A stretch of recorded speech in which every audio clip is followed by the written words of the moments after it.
terakhir. Ini semacam pengakuan yang menunjukkan bahwa sebetulnya ada deal antara Jokowi dan Prabowo. Jadi kalau kita tanya siapa yang pilih Jokowi, rakyat bukan. Yang pilih Prabowo adalah Jokowi melalui pembagian bansos, kira-kira begitu jalan pikirannya kan, atau dengan dibujuk makan siang gratis. Itu ide yang betul-betul menghina akal sehat kita tuh. Dunia bersiap-siap untuk ikut perang dunia ketiga tuh. Semua dolar yang di Indonesia akan dipanggil pulang oleh Joe Biden untuk persiapan industri perang di situ kan. Jadi kemungkinan itu akan membatalkan ambisi misalnya untuk makan siang gratis, ambisi untuk menambah anggaran IKN, ambisi untuk menambah jalur kereta cepat dari Bandung tembus lagi ke Surabaya. Jadi semua ilusi itu kita bayangkan dari sekarang, bukan karena kita ingin menghalangi, tapi dia akan dihalangi oleh semacam hukum-hukum sosiologi. Aturan ilmu agama dia akan dihalangi oleh hukum-hukum alam alias sunatullah. Oke. Assalamualaikum warahmatullahi wabarakatuh. Waalaikumsalam warahmatullahi wabarakatuh. Kawan-kawan, kita hari ini ketemu dengan Bung Rocky. Kita ingin minta pandangannya Bung Rocky. Saya kira penting. Ini kan persoalan urusan elektoral kan sudah selesai. Yes. Dan Prabowo sudah dinyatakan dan sudah ditandatangani oleh KPU dinyatakan pemenang. Oke. Dan insya Allah nanti akan dilantik pada tanggal 20 Oktober bulan ini. Kira-kira dengan pokok persoalan yang banyak sebagaimana kita diskusikan tadi, apa yang harus dilakukan oleh Pak Prabowo ini? Yang pertama yang mesti kita uji kimia psikologi antara Prabowo dan Gibran. Karena ini soal kepemimpinan, mereka berdua akan ketemu tiap hari dan dengan segala macam perbedaan kultur, cara berpikir itu, etik segala macam itu, kemampuan retorik. Jadi kita bayangkan misalnya bahwa konflik itu pertama-tama akan terjadi di dalam koalisi, lalu melebar menjadi konflik diam-diam soal leadership di antara presiden dan wakil presiden. Nah, pada saat yang sama, ketika konflik itu mulai muncul, yaitu terutama ketegangan di antara presiden dan wakil presiden, ekonomi kita pasti memburuk. Karena ketegangan global, supply chain yang terganggu tuh, semua parameter tentang moneter itu mulai merambah dan membuat kita kelimpungan, bahkan mungkin potensi ras akan terjadi. Jadi Prabowo ada dalam ketegangan psikologi sekaligus ketegangan sosial. Apalagi kalau kita tambahkan bahwa dunia bersiap-siap untuk ikut perang dunia ketiga tuh.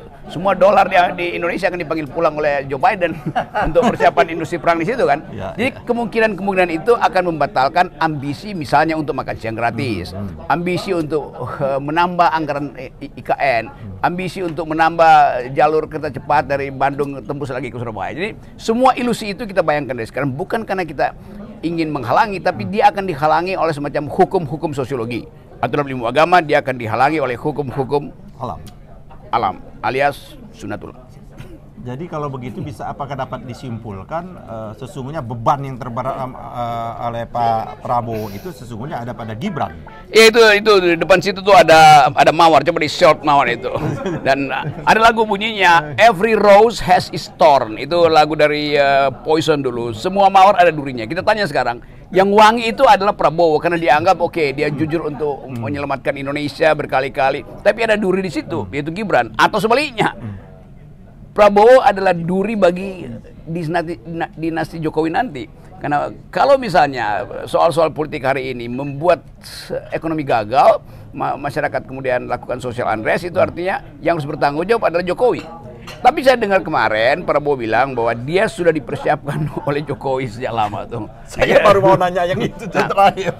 Ini semacam pengakuan yang menunjukkan bahwa sebetulnya ada deal antara Jokowi dan Prabowo. Jadi kalau kita tanya siapa yang pilih Jokowi, rakyat bukan. Yang pilih Prabowo adalah Jokowi melalui pembagian bansos, kira-kira begitu jalan pikirannya kan, atau dengan dibujuk makan siang gratis. Itu ide yang betul-betul menghina akal sehat kita tuh, karena tidak mungkin orang itu diluk-lukkan hanya dengan memberi dia makan siang kan.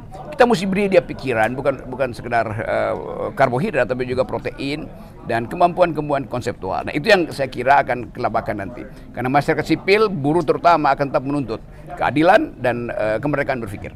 Tapi bagaimana Bung Rocky menilai apa yang dikemukakan oleh kaum sivitas akademika melihat hasil berharap banyak kemarin dengan Mahkamah Konstitusi, tapi faktanya kan berbanding terbalik dari apa harapan. Bahkan mereka menyatakan yang menyelesaikan ini ada peradilan rakyat seperti itu.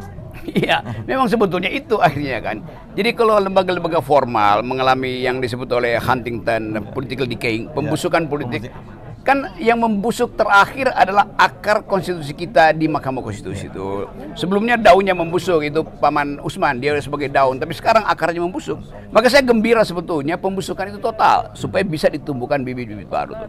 Nah, keadaan semacam itu hanya bisa dilakukan secara pelembagaan. Kita masih nuntut misalnya supaya Megawati teruskan protesnya itu ke DPR dalam bentuk hak angket apapun kan, supaya terbuka lagi dinamika politik. Tapi kalau itu pun macet, ya udah akan ada People Tribunal. Entah di dalam negeri atau dibuat di luar negeri. Artinya rakyat mencari jalannya sendiri. Rakyat mencari jalan sendiri, dan arus rakyat itu selalu tidak bisa ditahan oleh kekuasaan. Yang terakhir, Ya. apa yang diinginkan, diharapkan kepada para pendukung, ya, relawan yang mungkin sudah mulai goyah melihat mereka berharap cukup banyak kepada kepada pasangannya, tapi di akhirnya itu terjadi zigzag yang luar biasa oleh elit-elit partai ini. Iya, terlihat bahwa yang kata Bung Rocky itu munafik besar. Iya, konkurensi atau koherensi berpikir ideologi politik dari elit itu ternyata berbanding terbalik dengan apa yang diharapkan rakyat. Ya. Kan rakyat menghendaki 01, 03 itu tetap dalam posisi oposisi. Ya. Rakyat berapa persen? 48 juta rakyat.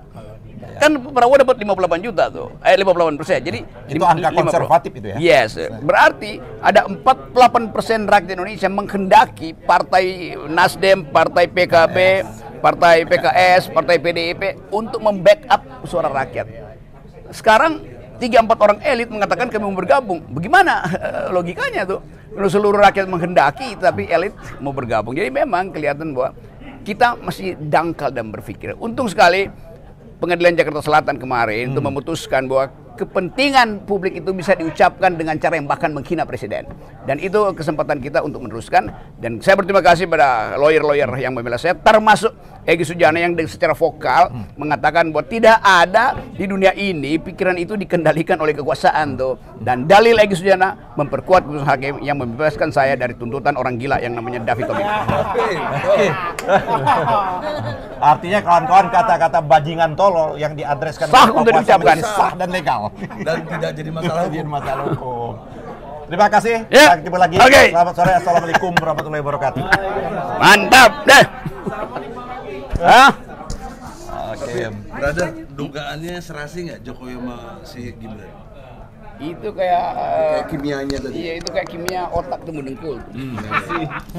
Jangan.